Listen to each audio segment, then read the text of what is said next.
Warning: the SCP Foundation audio archive is classified. Access by unauthorized personnel is strictly prohibited. Perpetrators will be tracked, located, and detained.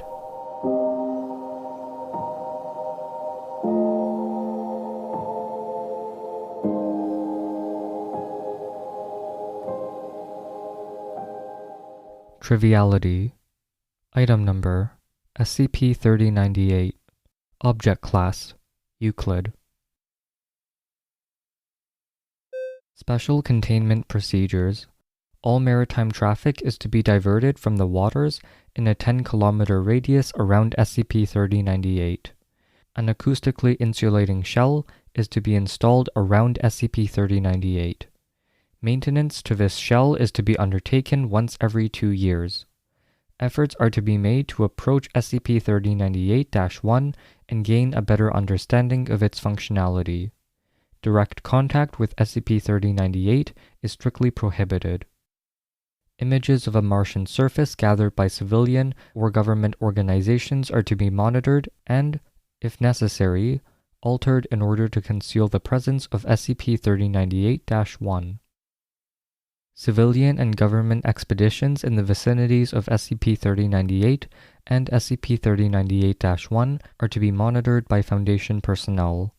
Information pertaining to SCP-3098 and SCP-3098-1 is to be suppressed. Plausible explanations for the appearances and effects of SCP-3098 and SCP-3098-1 are to be provided in the case of an information leak. These include the presence of undiscovered animal species, debris from human activity, or geological activity. Description: SCP-3098 is a niobium structure attached to the ocean floor. It is located at 46.2 degrees south, 15.3 degrees east, off the coast of South Africa, at a depth of 3,904 meters. The structure is reminiscent of a radio antenna and is about 4 meters tall. When in the presence of sounds in excess of 80 decibels, SCP-3098 will begin to vibrate, producing a sound of pressure level 250 decibels and average frequency 17 Hz. Due to its low frequency, this sound is able to propagate across a large fraction of a world's oceans before becoming undetectable, with a theoretical range of about 35,000 kilometers. The sound produced by SCP-3098 has no anomalous effects on living beings exposed to it, though cetacean populations in the southern hemisphere and beyond may become distressed. SCP-3098 gains 0.39 centimeters of height for every 100 kilograms of absorbed material.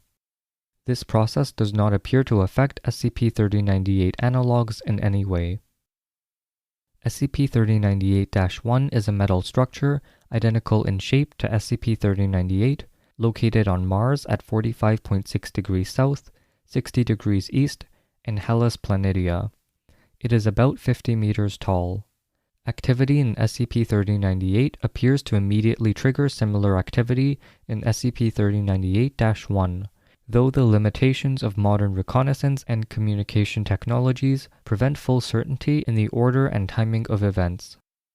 Vibrations produced by SCP-3098-1 when active appear to have a much greater amplitude than those produced by SCP-3098 and have been shown to produce very minor Marsquakes. The frequency of vibration is believed to be identical to that of SCP-3098. Sound sample produced by SCP-3098. The following is a hydrophone recording of a sound produced by SCP-3098. It has been modified so that the average frequency is 240 Hz. Quick note, if you'd like to skip this clip, skip forward about 50 seconds.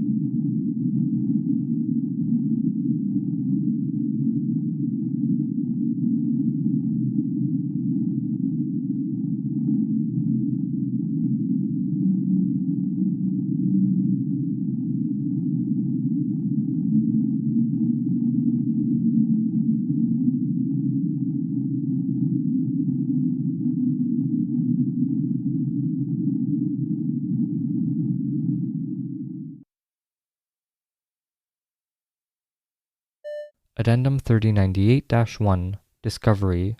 SCP-3098 was first observed by the crew of a USNS Eltonin in 1964 as a part of normal research operations. Images taken by the crew were released to the public before Foundation operatives could investigate. The item was rapidly found and contained, and the images were explained as a specimen of carnivorous sponge of the species Cladorhiza concrescens. SCP-3098-1 was discovered by the Mars Global Surveyor spacecraft in 2006. Foundation operatives were able to intercept communications with the spacecraft before any compromising images were successfully processed. A system failure was staged to prevent further investigation by NASA. Addendum 3098-2 Pending changes to special containment procedures. On August 11, 2021, the Bepi-Colombo spacecraft discovered an unexplained structure above the Venusian cloud layer. Though the resolution of the images were too low to properly identify the structure, it is suspected that the structure is analogous to SCP-3098. On October 23, 2022, the crew of the SCP-F-Yahai discovered a 5-meter tall analog of SCP-3098 at 46.2 degrees north, 164.7 degrees west on Earth, the precise antipode of a location of SCP-3098. A request for a change to the special containment procedures has been filed, proposing the use of Foundation resources to search for more SCP-3098 analogs. As of February 10, 2030, no further SCP-3098 analogs have been found. Addendum 3098-3 Incident 3098-1 On December 1, 2030, all known SCP-3098 analogs were observed to become active simultaneously, without any known stimulus. The produced sound had a constant frequency at 15 Hz. The cause of this event has not been ascertained. Addendum 3098-4 Letter from Senior Researcher Wojcik. To my successor, I apologize for the inevitable feelings of disappointment that will come with this position. I recommend you accept you will probably not find any answers in your time here. I've already tried everything in my 20 years overseeing research into SCP-3098, and what you've read is all there is. The sounds don't seem to be coded, just random noise. It definitely isn't playing back what it hears. In fact, it doesn't seem to be playing anything at all. As far as we can tell, it's made entirely out of solid niobium. No internal workings, no hollow spaces inside. We dug underneath it when we were installing the shell, and we found the node that attached it to the seafloor. When I saw it, I thought we'd finally cracked the mystery. I was certain the acoustic analysis would find an engine or something. Hell, I would have been happy if it was made of copper instead of niobium. But no, it turned out to be an inert anchor, solid niobium like the rest of the structure. It doesn't produce radiation, no secretions, nothing except for the sound. Back in 1998, we did some emission spectrometry tests on the antenna. We found it's composed almost entirely of niobium-92 at about 0.9 molar fraction. The rest was zirconium with traces of molybdenum. This was probably the most exciting thing we'd ever done. We were getting some real science. With those numbers, I estimated that SCP-3098 was about 5.2 million years old. That should have added some intrigue, piqued the interest of one of the higher-ups. It wasn't even added to the documentation. They said it was something about uncertainty, what with all the unknown variables. The administration isn't really helping, of course. They're reluctant to offer funding to investigate further. I guess there's good reason for it, what with so many other things waiting to end the world. All we have down here is a vibrator at the bottom of the sea.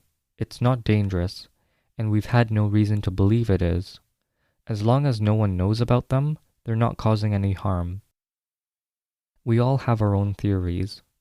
Almost everyone thinks it has extraterrestrial origins, which makes sense. But then it must have been put here for a purpose. Maybe it's a way for the aliens to communicate with terrestrial organisms? If it is, why does it respond with white noise? One possibility that has been gaining traction is that the antennae are actually merely projections of much larger, four-dimensional structures. It neatly explains everything away, but I can't help but think of it as a cheap cop-out. Then again, I don't have a better one. Though it may be needlessly pessimistic, I can't help but think of a bell when I hear it, just ringing out into the night sky. Dinner's ready. At any rate, I welcome you to the new position and wish you the best of luck. May you be more successful than I was. Regards, John Wojcik.